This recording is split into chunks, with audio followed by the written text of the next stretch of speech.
साथियों, जय हिंद। आज हम लोग कार्बन के यौगिक अर्थात carbon and it is compound पिछले 2 क्लास हम लोग पढ़ते आ रहे हैं, लेकिन आज हम लोग चलेंगे बहुत अच्छा टॉपिक को सीखने जा रहे हैं जिसका नाम है कार्बन के यौगिक सहसंयोजक क्यों होते हैं।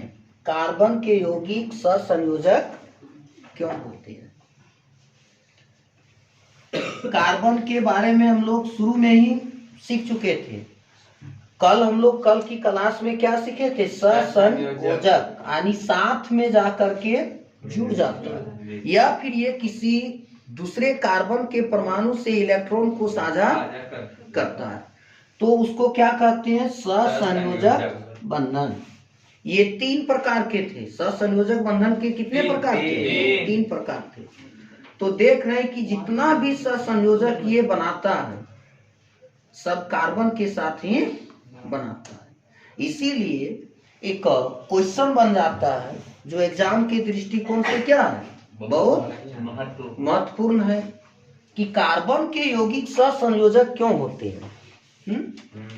कार्बन के यौगिक सहसंयोजक क्यों होते हैं या फिर क्यों बनाते हैं।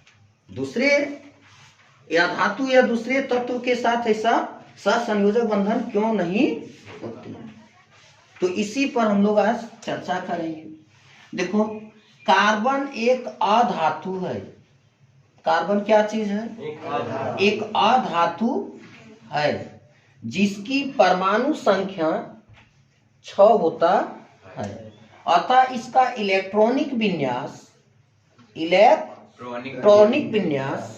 इलेक्ट्रॉनिक कॉन्फ़िगरेशन 2 और 4 होता है, 2,4 होता है।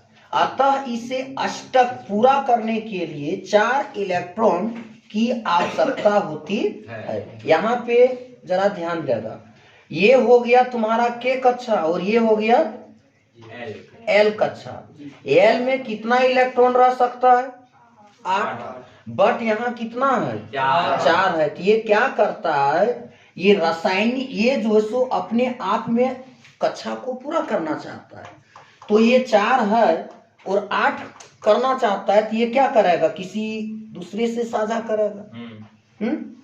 लेकिन एक नियम है, रासायनिक दृष्टिकोण से 4 इलेक्ट्रॉन जो है सो बहुत ज्यादा हो जाता है। ये दे नहीं सकता है।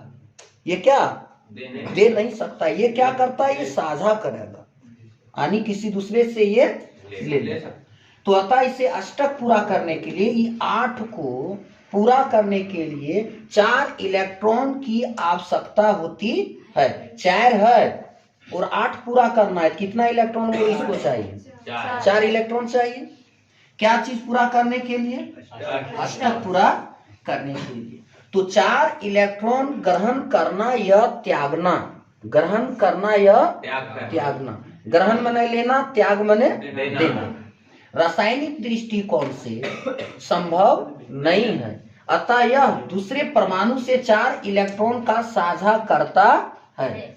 इसलिए कार्बन के यौगिक सहसंयोजक होते हैं। इसको याद करने के लिए एकदम आसान तरीका है कि कार्बन एक ऐसा तत्व है जो अधातु है जिसकी परमाणु संख्या 6 होती है। जब इसका हम इलेक्ट्रॉनिक विन्यास करते हैं तो 2,4 होती है। ये कार्बन जो है सो अपने कक्षा में अष्टक प्राप्त करना चाहता है। तो अष्टक प्राप्त करने के लिए 4 इलेक्ट्रॉन दूसरे परमाणु से क्या करता है? साझा करता है। ये 4 इलेक्ट्रॉन को दे नहीं सकता है। कौन सी दृष्टिकोण से?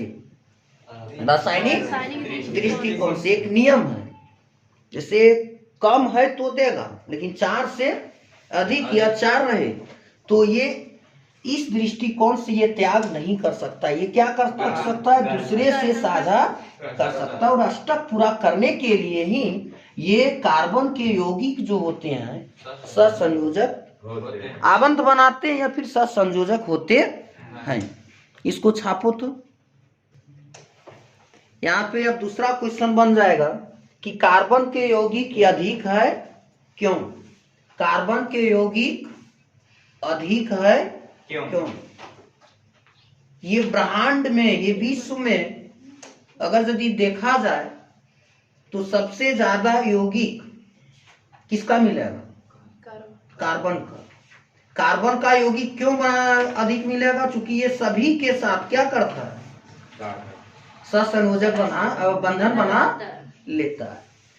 तो यहाँ पे समझने का गौर करेगा, ध्यान देगा। कार्बन में कार्बन के ही दूसरे परमाणु के साथ बंधन बनाने में अद्भुत क्षमता होती है। यहाँ पे क्या चीज लिखा है रे? पहला रे, कार्बन में कार्बन के ही साथ, देखो कार्बन में कार्बन परमाणु के ही साथ, कार्बन देखो कार्बन कार्बन के ही साथ बना लेगा, आबंध बनाने में अद्भुत क्षमता होती है, जिसके कारण कार्बन परमाणु दूसरे कार्बन परमाणु के साथ कैसा कैसा श्रृंखला बना लेगा? खुली श्रृंखला। देखो ये क्या चीज है? खुली श्रृंखला, किसी ओर से बंद नहीं है। कैसा कैसा ये श्रृंखलन बनाएगा? खुली श्रृंखला। फिर ये शाखान्वित, शाखान्वित मतलब होता है डाली। देखो ये खुला गया और बीच में ये वो डाली निकल गया। डाली को ही हम लोग शाखा कहते हैं, पेड़ की शाखा पर या पेड़ की डाली पर, ब्रांच। तो ये देखो ये डाली निकल गया, तो इसलिए इसका नाम क्या रख दिया? शाखान्वित या शाखित श्रृंखला।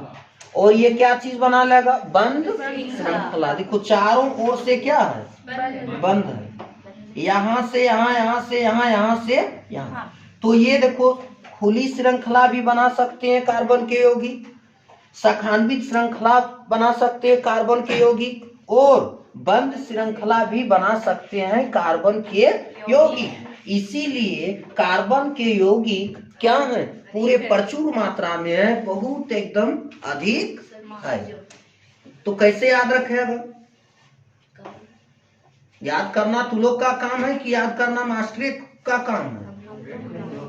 तो याद कर सकता है कि कार्बन में कार्बन के ही दूसरे परमाणु के साथ बंधन बनाने के लिए अद्भुत क्षमता होती है, स्ट्रेंज पावर होती है, स्ट्रेंज कैपेसिटी होती है, जिसके कारण कार्बन परमाणु दूसरे कार्बन परमाणु के साथ खुली कार्बन के यौगिक बना सकते हैं, शाखित कार्बन के यौगिक बना सकते हैं, और बंद श्रृंखला वाले कार्बन के यौगिक बना सकते हैं। जैसा कि डायग्राम में तुम लोग को दिखाया गया, ये जो हुआ नंबर 1 खुली कार्बन यौगिक, ये हुआ नंबर 2 शाखित कार्बन यौगिक। शाखित क्यों हुआ? और निकल सकता है, इससे भी ये गुण बन सकता है और जा सकता है, समझ गया?